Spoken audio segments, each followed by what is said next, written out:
নমস্কার নমস্কার নমস্কার আমার প্রিয় দর্শক বন্ধুগণ, আমি তুষার ভট্টাচার্য।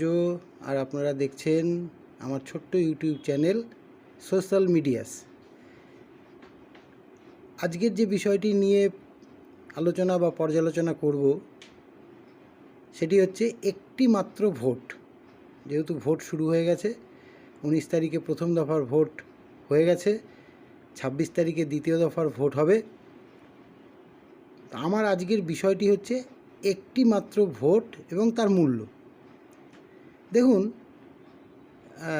রাষ্ট্রপতি থেকে শুরু করে সাধারণ খেটে খাওয়া দিনমজুর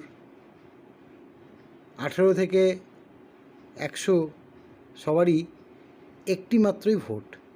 কিন্তু এই একটি মাত্র ভোটের কি সবার সমান মূল্য?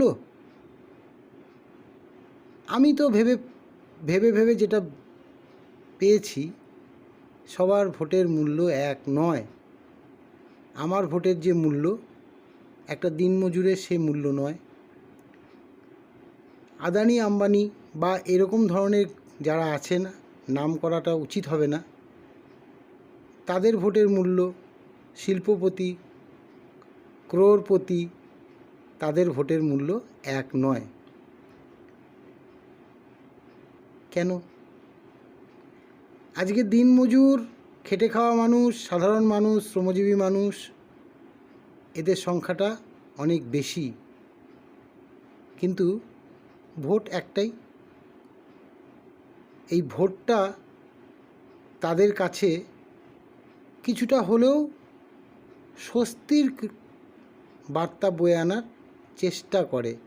আশায় থাকে মানুষ যে আমার ভোটটা এবারে সত্যি সত্যি কাজে লাগবে, এবং সেই কাজে লাগাটা গণতান্ত্রিকভাবে যদি আমি প্রয়োগ করতে পারি, তাহলে হয়তো আমাদের কিছু চাহিদা মিটলেও মিটতে পারে। এটা সমাজের চাহিদা।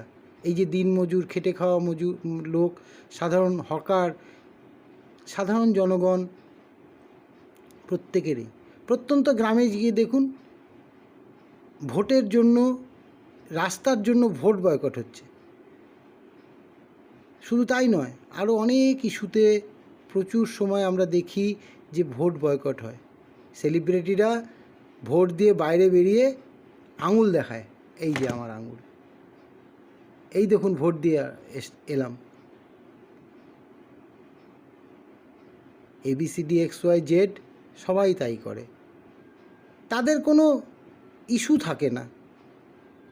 কিন্তু গ্রামের, প্রত্যন্ত গ্রামের যারা বসবাস করে, তাদের ইস্যু থাকে।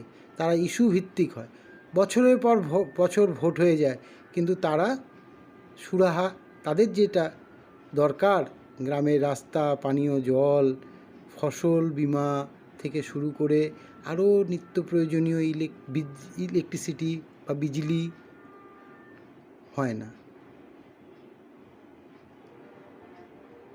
শহরাঞ্চলের লোকদের ভোটের কোনো সেইভাবে মূল্য হয় না। ভোট দিতে হয়, গণতান্ত্রিক অধিকার, ভোট দিচ্ছি আমরা। কিন্তু ভেবে দেখেছেন কি যে শিল্পপতিদের ভোটের কত মূল্য? তারা ভোটের আগেই कीमत तैयार हो जाता है। कीमत, अगर मैं वोट दे दूंगा तो ये मेरे को चाहिए, ये देना पड़ेगा, এটা দিতে হবে।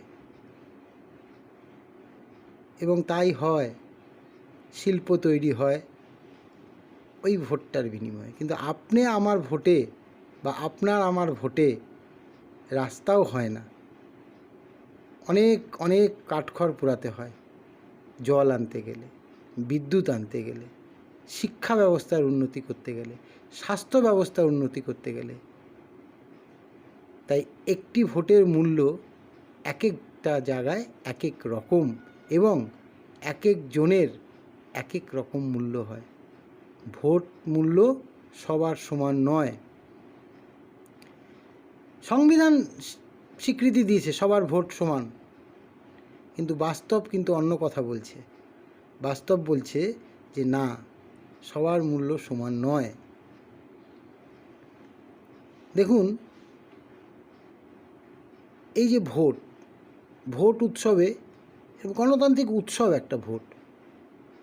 কাদের বেশি আমরা দেখতে পাই যে এই উৎসবে সামিল হতে? সাধারণ মানুষকে। আপনি হাতে গোনা সেলিব্রিটি, হাতে গোনা শিল্পপতিকে বাদ দিন, কিন্তু উন্নতিটা কাদের হয়? এই সাধারণ মানুষদের কি আদৌ খুব একটা উন্নতি হয়? হয়তো হয়, খুব একটা কি হয়? পার্সেন্টেজে যদি ফেলা যায়, সেই উন্নতিটা আমরা চোখে দেখতে পাই না। তা না হলে ভোট বয়কট থাকতো না, তা না হলে এত লোকাল পার্টি, প্রাদেশিক পার্টি তৈরি হতো না। এটা আমার মনে হয় এটা একটা বড় রকমের কারণ। আপনারা ভাববেন, আমার মনে হয়েছে যে ভোট সবারই একটি ভোট, কিন্তু সবার ভোটের মূল্য সমান নয়। ভোট দিন, সকাল সকাল গিয়ে নিজের ভোট নিজে দিন, কিন্তু মূল্যটা বোঝার চেষ্টা করুন। সবাই ভালো থাকবেন, সুস্থ থাকবেন। নমস্কার।